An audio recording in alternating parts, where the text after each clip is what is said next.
तो हेलो दोस्तों, स्वागत है आप सभी लोगों का फिर से आपके अपने चैनल राइजिंग स्टार क्लासेस पर। तो दोस्तों, इस वीडियो में हम लोग फिजिक्स का बहुत ही ज्यादा इंपॉर्टेंट डेरिवेशन प्रूव करने वाले हैं, जो कि है आंशिक परावैद्युत युक्त समांतर प्लेट संधारित्र की धारिता। इससे पहले मैंने जो वीडियो अपलोड किया है उसमें मैंने आप लोगों को समांतर प्लेट संधारित्र की धारिता का सूत्र निगमन मैंने बताया था। ठीक है, वो वीडियो भी जरूर देख लीजिएगा क्योंकि पेपर में वो भी क्वेश्चन बार बार आता है। तो अगर आपने उसे अच्छे से देखा है तो इसको समझने में थोड़ा सा भी दिक्कत नहीं होने वाला है, क्योंकि सब कुछ वैसे ही करना है। तो इसका क्या मतलब है, तो हमें समांतर प्लेट संधारित्र की धारिता ही निकालना है, लेकिन उसमें क्या होना चाहिए, आंशिक परावैद्युत युक्त पदार्थ होना चाहिए। आंशिक का मतलब बहुत ही सूक्ष्म, आंशिक का मतलब थोड़ा होता है, तो परावैद्युत पदार्थ मतलब एक पदार्थ उसमें रहना चाहिए। जैसे हमने यहाँ पर दो समांतर प्लेट लिया है, एक प्लेट x है और एक प्लेट y है। इसमें मैंने क्या किया है, एक परावैद्युत पदार्थ लिया है जो कि आपको यहाँ पर दिख रहा होगा, और ये परावैद्युत पदार्थ जो है ये t मोटाई का है, यानी इसकी जो चौड़ाई है वो कितनी है, तो t है। तो t मोटाई का मैंने एक परावैद्युत पदार्थ लिया है जिसका परावैद्युतांक कितना है, तो कैपिटल K है। ठीक है, और इसको कहां पर रखा गया है, तो इनके बीच में रखा गया है, यानी दो समांतर प्लेट के बीच में इनको रखा गया है। तो जब दो समांतर प्लेट में हमने यहाँ पर एक परावैद्युत पदार्थ रख दिया तो इस बचे हुए भाग में क्या रहेगा, कुछ नहीं रहेगा, मतलब कि वायु रहेगा। मतलब कि इतने भाग में वायु है और ये क्या हो गया, परावैद्युत पदार्थ हो गया। और इस परावैद्युत पदार्थ की जो मोटाई है, जो चौड़ाई है, वो कितना है, तो स्मॉल t है। ठीक है, और इन दोनों प्लेटों के जो बीच की दूरी हमने कितना माना है, तो स्मॉल d माना है, और d होता ही है। तो जब ये पूरा दूरी d है और इसकी मोटाई t है, तो इसकी दूरी कितना हो जाएगा, पूरे में से अगर हम t को माइनस कर देंगे तो ये मिल जाएगा, यानी कि d माइनस t मिल जाएगा। ठीक है, तो ये जो दूरी मिल गया जितने में वायु उपस्थित है वो क्या हो जाएगा, तो d माइनस टी हो जाएगा। और जो जिसपे ऋण आवेश है, यानी दूसरा समांतर प्लेट जो कि y है, उसको मैंने पृथ्वी से संबंधित कर दिया, यानी पृथ्वी से जोड़ दिया है। तो यही चीज मैंने क्या किया, यहाँ पर लिखा हुआ है। आपको क्या करना है, अगर नहीं आपको आ रहा है तो दो तीन लाइन आप अपने से बना के लिख सकते हैं, जरूरी नहीं है कि ये चीज आपको रटना ही पड़ेगा। एक लाइन ऊपर नीचे भी इधर उधर भी हो सकता है, आपका नंबर नहीं कटेगा। तो माना एक समांतर प्लेट संधारित्र, ठीक है, माना एक समांतर प्लेट संधारित्र दो समांतर प्लेटों x और y से मिलकर बना है। यानी एक समांतर प्लेट जो संधारित्र है या दो समांतर प्लेटों एक x से और एक y से मिलकर बना है, जिसका अनुप्रस्थ क्षेत्रफल क्या है, तो कैपिटल A है, और इनके बीच की दूरी कितना है, तो स्मॉल d है। ठीक है, इनके बीच की दूरी कितना, स्मॉल d है। प्लेटों के बीच t मोटाई की एक परावैद्युत पदार्थ की पट्टी रखी गई है जिसका परावैद्युतांक कितना है, तो k है। तो वही चीज है, इनके बीच में एक परावैद्युत पदार्थ की पट्टी है जिसका जो मोटाई है वो स्मॉल t है और परावैद्युतांक कितना है, तो k है। अगर एक आग लाइन और बढ़ाना चाहते हैं तो ये भी लिख सकते हैं कि प्लेट x को धन आवेश दिया जाता है तथा प्लेट y को ऋण आवेशित दिया जाता है, और प्लेट y को पृथ्वी से संबंधित कर दिया जाता है, यानी पृथ्वी से कनेक्ट कर दिया जाता है। ठीक है, तो अगर आप 2 से 3 लाइन हिंदी भी लिख देते हैं इसका, तो एग्जामिनर जो होता है वो आपके कॉपी के प्रति इंप्रेस हो जाता है, यानी सोचता है कि बच्चे ने बहुत ही अच्छे तरीके से इसको क्या किया है, प्रूव किया है, तो आपको पूरे नंबर मिलने के चांस रहते हैं। अब यहाँ पर हमें करना क्या है, तो जैसे मैंने समांतर प्लेट संधारित्र में किया था वही काम यहाँ पर भी करना है। तो अगर हम मान ले यहाँ पर कि प्लेट x पे जो पृष्ठीय आवेश घनत्व हो वो सिग्मा है, और प्लेट y पे पृष्ठीय आवेश घनत्व कितना है, तो माइनस सिग्मा है। तो सिग्मा बराबर क्या हो जाएगा, q बटा के a, क्योंकि पृष्ठीय आवेश घनत्व जो होता है एकांक क्षेत्रफल पे उपस्थित आवेश होता है, तो सिग्मा बराबर q बाई a हो जाएगा। तो वही चीज आपको क्या करना है, यहाँ पर लिखना है।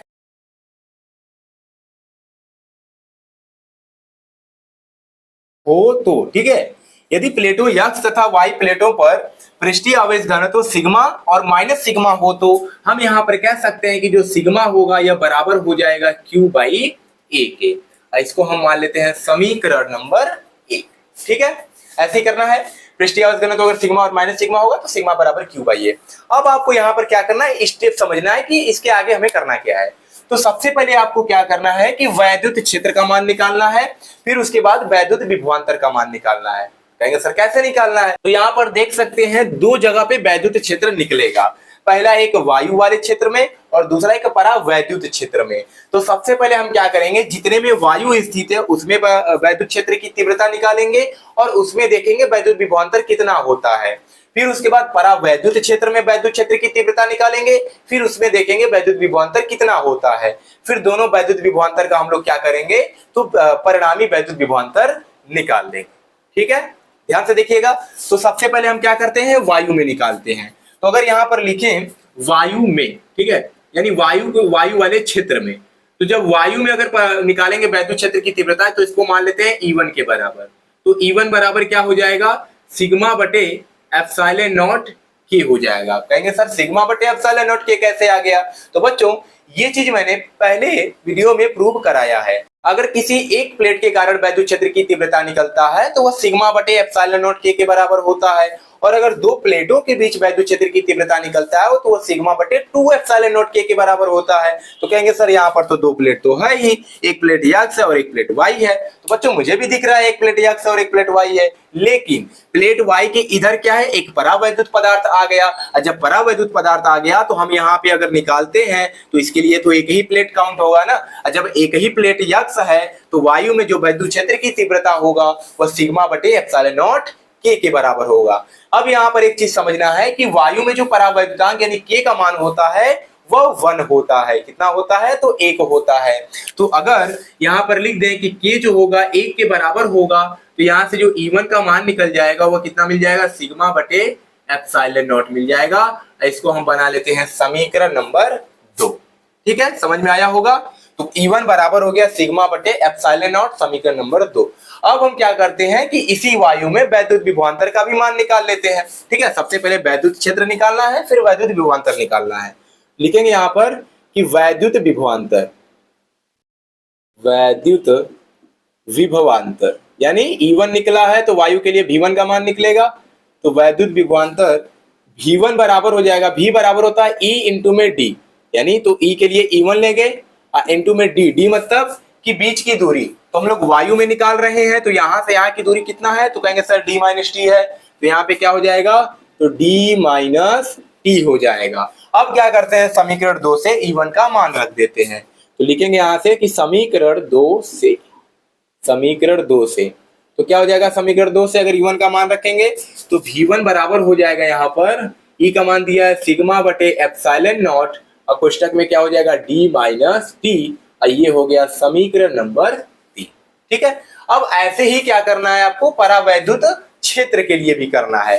तो सबसे पहले वायु में हमने वैद्युत क्षेत्र की तीव्रता निकाला, फिर वायु में वैद्युत विभवांतर निकाल दिया। अब निकालते हैं परावैद्युत क्षेत्र में वैद्युत क्षेत्र की तीव्रता। तो लिखेंगे यहाँ पर परावैद्युत क्षेत्र में।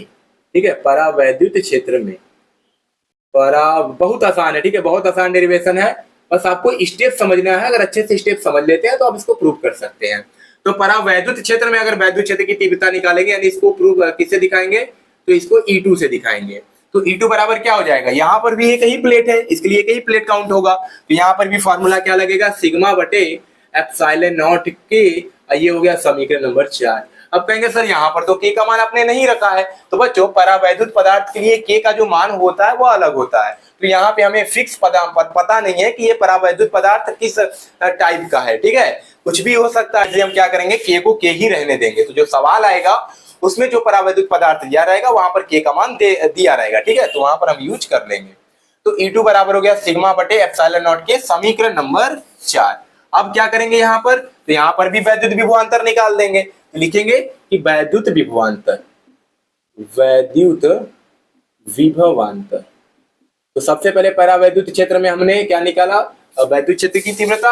अब वैद्युत विभवांतर यानी कि अगर V2 का मान निकालें तो V2 बराबर हो जाएगा E2 इंटू में बीच की दूरी। तो परावैद्युत पदार्थ के बीच की दूरी कितना है, तो कहेंगे सर T है। अब यहाँ से अगर E2 का मान रख देंगे तो V2 बराबर क्या हो जाएगा, सिग्मा बटे एप्सिलॉन नॉट के इंटू में हो जाएगा T। इसको मान लेते हैं समीकरण नंबर 5। इतना समझ में आया होगा। अगर नहीं आ रहा है तो जरूर बताइएगा कमेंट बॉक्स में, अगले वीडियो में मैं आपको और अच्छे तरीके से बताऊंगा। तो यहां से हो गया E2 बराबर सिग्मा बटे एप्सिलॉन नॉट के, अतः विभवांतर बराबर V2 बराबर हो जाएगा E2 इंटू में T, क्योंकि बीच की दूरी T है। तो V2 बराबर हो जाएगा सिग्मा बटे एप्सिलॉन नॉट के इंटू में T, समीकरण नंबर 5। तो सबसे पहले इतने का स्क्रीनशॉट लीजिए, तब हम आगे बढ़ते हैं। तो बच्चों अब क्या करते हैं कि प्लेटों के बीच परिणामी वैद्युत विभवांतर निकालते हैं, क्योंकि वायु में भी वैद्युत विभवांतर हमने निकाल लिया और परावैद्युत क्षेत्र में भी मैंने वैद्युत विभवांतर निकाल दिया। तो अब यहाँ पर लिखेंगे कि प्लेटों के बीच परिणामी वैद्युत विभवांतर, प्लेटों के बीच, ठीक है, प्लेटों के बीच परिणामी क्या हो जाएगा, परिणामी वैद्युत विभवांतर, विभवांतर, ठीक है।